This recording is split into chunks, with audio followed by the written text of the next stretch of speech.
As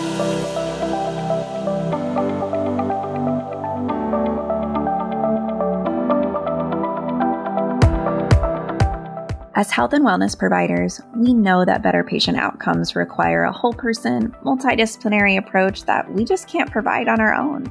That's why I've started the Wellness Center Creators Podcast.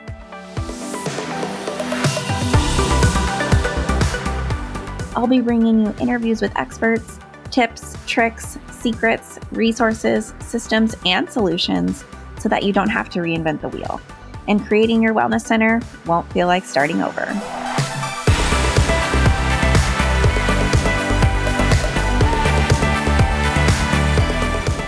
We are here with episode 5 of the Wellness Center Creators Podcast. It's so good to be with you wherever you are listening from. Before we get started today, I want to thank Jane, our show sponsor. Jane is a complete practice management software that can help you navigate your practices day to day with ease and flexibility. With Jane, I've been able to manage my practice with their helpful admin schedule, their client-friendly online booking, and by taking advantage of their easy charting system when I'm one-on-one with my clients. Jane has also helped me grow my practice. I've saved time doing admin work. I've automated processes like intake forms and session reminders, and in turn, I can spend more time helping my clients. If what I'm saying is clicking for you, head on over to jane.app to explore more of Jane's features and see if they could be a good fit. You can also mention the Wellness Center Creators Podcast at the time of sign up for a 1-month grace period if you know you're ready to get started with Jane.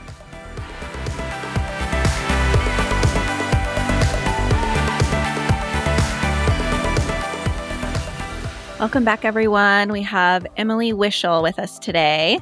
Welcome. We're so glad to have you. So Emily is an embodiment coach, certified rolfer, and art of feminine presence teacher.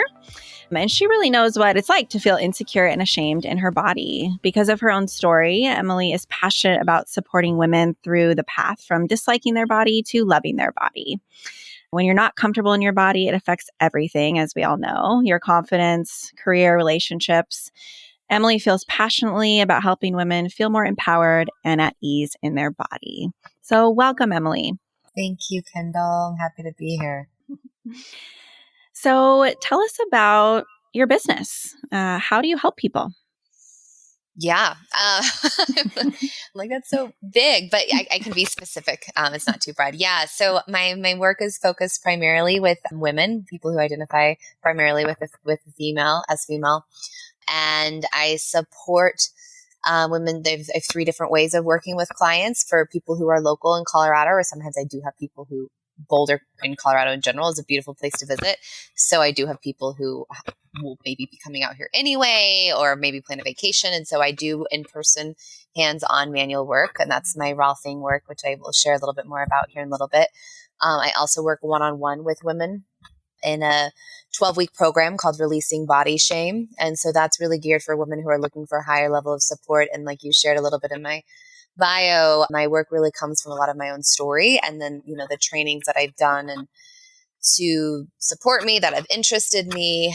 But the Releasing Body Shame program is really for women who are done with the story of feeling like the main loop or story in their subconscious or in their mind that's going through the day is, do I look fat in this? Or, do these jeans, look okay?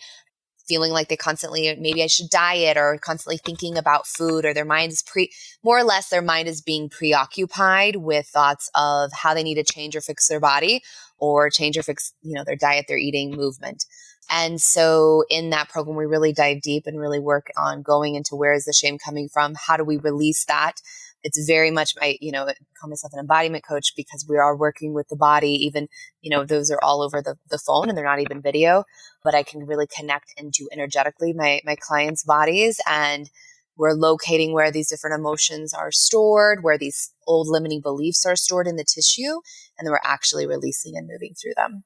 And then I have a group coaching program as well called Body Love, and that's 12 weeks, and that's for women as well. So I guess I just went into the offerings because that's the simplest Sure. way it seems to share from the question of what is your work. But it's really, all of them are really, my overarching focus is to, what is it like when we're really in our body? What is it like when we really inhabit our body and live from that place?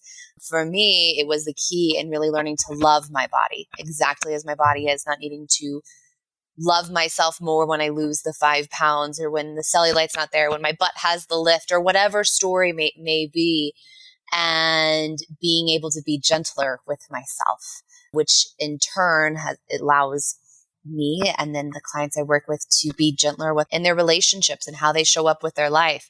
And also, when we're not that preoccupied with the thoughts constantly around our body, frees up so much more energy for us to really tap into our potential and to be doing much greater work and service in the world. That's beautiful. And is that really the outcome that you see in your work with women that, they go through the group coaching or they go through your work together, and at the other side, sort of what's your favorite part when you see that shift in them, right? What's the difference at the end? Yeah, it's a great question. I mean, the first thing that comes to mind is there's this softening that happens. And I think that's like the first start that I see of the transformation's beginning, where there's a softening in their energy of when we connect, they're more open. There's more receptiveness. And I really do believe when we are more open, when we're more in that receptive place, we're actually inviting in more of what it is we desire in our lives, right? So whether that be enhancing or amplifying a relationship that already exists, or maybe it's a relationship we don't have yet, whether that be friendships, romantic partnership, more community outreach, when we feel more comfortable in our skin, more confident in our skin, you are naturally also more magnetic. And so those experiences start to show up and seeming in sometimes a way of oh, it was magical, or it was a coincidence. And I'm always it's not. It's not. But yeah, I think that's one of my favorite things at the end of the program is just women feeling, I remember a client texting me once and just I think she was going out on a date, and that, typically was a time that getting dressed for a date was really stressful. Does this make me look fat, or how do I look in this? And yes, you maybe will change a few dresses. You want to feel good, but I think it's different from, I'm changing a few dresses of how do I feel in this? Meaning does this make me dance or feel vibrant? Versus when we're trying on multiple outfits more from the place of this makes me look fat. This makes me look, it might seem externally a little similar, but it's very different. And she shared that she wasn't, even in the date, so much as normally her energy would be more on, what is he thinking about me? And do I look okay? Or am I eating okay? And it was more on, how do I feel about him? And how am I feeling right now? And it was such a beautiful message to receive, just because it can serve so much energy. You can feel the softening in that. And her experience was on her and how she was feeling and how she felt in relationship to him, and not trying to manage herself in a way that she thought maybe would get his approval or acceptance. Yeah. Yeah. And I think that can apply in a much broader way. And I see it in a much broader way, but that's a small example. Mm-hmm. Yeah. Yeah. So what are some of the most common fears about the path to loving your body? So in my book, I think in the first chapter or two, I actually go a little bit deeper into the common fears I see when clients first coming in. And one I think is common as far as if I really just start to love myself, or a big way that I teach is really being gentle with ourselves and gentle with our bodies.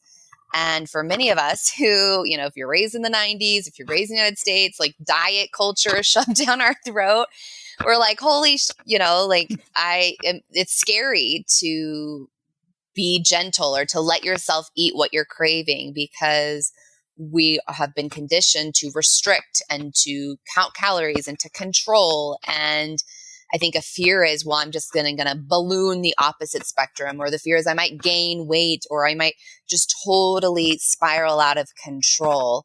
So that's, I think, a common fear that comes up for sure, is around being gentle with ourselves instead of being rigid and harsh. I think another big fear is actually believing that nothing's going to help, because so many of my clients have tried so many things in the past.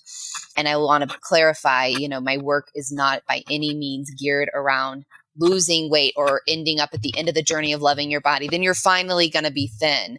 It's not at all about the number on the scale. It's more important about how we feel about ourselves, how we feel in our skin. And then, what are our actions that are inspired from that place, not those actions coming from a place of, I'm going to do this action because I'll lose weight, because it'll help me be thin. Instead, it's doing this action because it feels good, because it lights me up, because I know it'll help me feel good. But I think that those are a couple of big ones of like also that fear of that cycle never ending. Yeah. Yeah. What really inspired you to write this book? You mentioned your book a little bit. Do you want to talk a little more about that? What inspired you to write a book about body image and acceptance in the first place? Yeah. So I don't know if I said the title. It's Radical Embodiment, a practical guide to celebrating the skin you're in. And what really inspired me to write the book is, I think what I hear is people know they know the book's in them. And part of what propelled it was actually COVID and having a little bit of a pause in life and reflection time, and really realizing to help bring together more cohesiveness, even in the work I do. The book made sense, but that's not why it came. The book really is, I share a lot of my own personal story in it, and how I came through in my own journey from, honestly, like most of my day being in really intense anxiety around my body and what others were thinking about my body, and the paralyzing belief that I was not enough because of the way my body looked, and how that impacted me from really showing up for what I wanted in life and showing up in relationships, friendships, my community, and ending up, kind of stuck in my old pattern, or, just going home after work and, wanting to go to an event, but the anxiety was so strong that, sometimes I might drive there and I'd make it to the event, and then I'd be like, oh, I'm 3 minutes late. Okay. I'm going to go home, like any excuse. And because I know firsthand, like how terrible that feels. And I also know on this other side, and again, it's not a linear journey. Our healing and growth process isn't linear. This, Kendall. I always like to just name that for people, because I think sometimes our brain thinks, oh, okay, I'll feel better, and then I'll feel better. Of course, I'm a human, and I'll have thoughts or days where, like, oh, my tummy feels big, or this happened, and oh, it triggers that old belief. But by no means is it the paralyzing or the high anxiety. Like, I feel so much more freedom. Like, I actually experience pleasure in my body every day. And I think when we think pleasure in our body, we only think sexual pleasure, but there's so much more to the scope of pleasure. Sexual pleasure is amazing. That's a huge component, but also just receiving pleasure and like touching my skin and looking at my body, and movement and exercise for me is a form of experiencing pleasure. Whereas most of my life, historically, I'd go to the YMCA in high school before this class because I wanted to punish my body, because I wanted to, I needed to burn 500 calories before 7 a.m. because that meant something good about me. And I feel really enlivened. That's really what propelled the book, and working with clients as far as not only, myself getting through this journey, but then the women I've supported and seeing. It feels amazing to get to support women in this way. And I'm continuously moved by how we're not alone in this journey. Yeah. I think most of us as women in the United States, and I'm sure multiple other countries as well, but speak specifically to this in our society and our culture, unfortunately have had our own stories around body image, around food. And I feel really strongly about shifting the narrative of being made to feel wrong or weak or less than. And how do we actually come into our power? And that for us is to come into our body. And so that's really why the book comes, so I could reach more people. And I take readers through my 7-step process that I take clients through. So every chapter, there's a practice. The practices are cumulative. So you're really given, as a reader, take away tangible tools to support you as you are in life, as you are in your triggers, to really help to bust some of those limiting beliefs that keep you stuck more in that vicious cycle of feeling disdain towards your body, feeling disdain towards yourself. Mm-hmm. Yeah. It just sounds like such an amazing resource and so needed. And, as a therapist, I definitely experience how common these feelings are for women and for people. Yes, not just women by any means. Yes. Mm-hmm. So I'm just grateful to have met you and to know that this resource exists. I think it's going to impact so many people. And so I'd love to know, how can our listeners find your book and take advantage of this offering? Yeah. And I just even want to say yes. And like, even if, a person doesn't identify as being female, my intention with the book, and I even say it in the beginning, is I really hope readers will take it into their own perspective. And I still think they can gain a lot. And what I just also just appreciate you having me on here, Kendall, because I think it's so important to be having these conversations and to be voicing these insecurities or these thoughts, because I found so much power even in the group work, the coaching work I do. One of the biggest things I love about that is the community that's created of each cohort of women, where I think almost some of the most profound healing that happens in that group is just the women hearing the other women share their stories and how they relate and can resonate, and like, oh, wow, that's not just me that has that thought when I'm doing this. Or, oh, wow, look at her. She's so, like, you might think, oh, she's so beautiful or this, but she has those thoughts too. So it can just help unwind some of those preconceived wirings. But to find the book, it will be up on Amazon. Book name again is Radical Embodiment, Practical Guide to Celebrating the Skin You're In. I'm sure there will be links to everything. Absolutely. And you can go to my website, and then you can also figure out my website's wishallwellness.com. So it's WISHALL wellness.com. And that'll have a lot more information. I'm putting together more of a free online community as well, so we can further this conversation. Because as I said, that's where I've seen a lot of the power. And so I want to create a space that's really safe, where people can come and share some of their stories. I'll be sharing, different embodiment tips and suggestions. So that will be hosted on the Mighty Network. It's called Body Love, but some of the little finite pieces of it might be changing with time. So if you go to my website, you can figure out the latest up-to-date information on the free online community as well. Wonderful. And then you had, we'd spoken earlier, you have a free guided practice that you wanted to do as a giveaway? I do. So I have a practice. I think it's just under 20 minutes. It's called Find Peace in Your Body Now. And so that's a great, I think, introduction if somebody's new to the world of embodiment, or even the idea of loving or accepting your body seems so far out of reach, or even feeling peace in your body if you're in chronic pain, if you are really strong in anxiety loop, whatever it may be.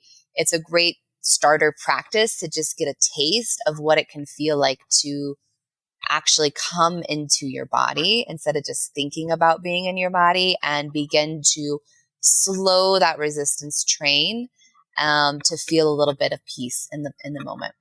Yeah. So it's so you can download that on my website. It's wishallwellness.com, and then it's / Find Peace in Your Body.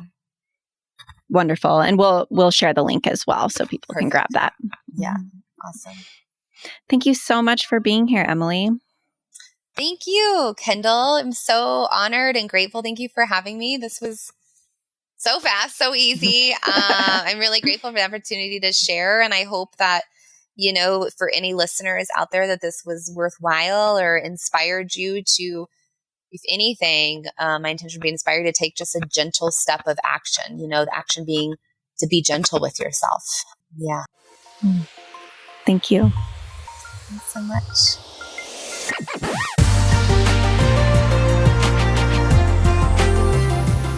Thanks so much for listening to the Wellness Center Creators Podcast. I hope you enjoyed the episode. Please visit our website at wellnesscentercreators.com for more show notes and additional episodes. By the way, I love hearing from listeners. Please send me an email at Kendall, KENDALL, at wellnesscentercreators.com with your feedback. And if you send me a question, maybe I'll read it on the show, anonymously, of course. Thanks so much again for listening, and we'll catch you next time on the Wellness Center Creators Podcast.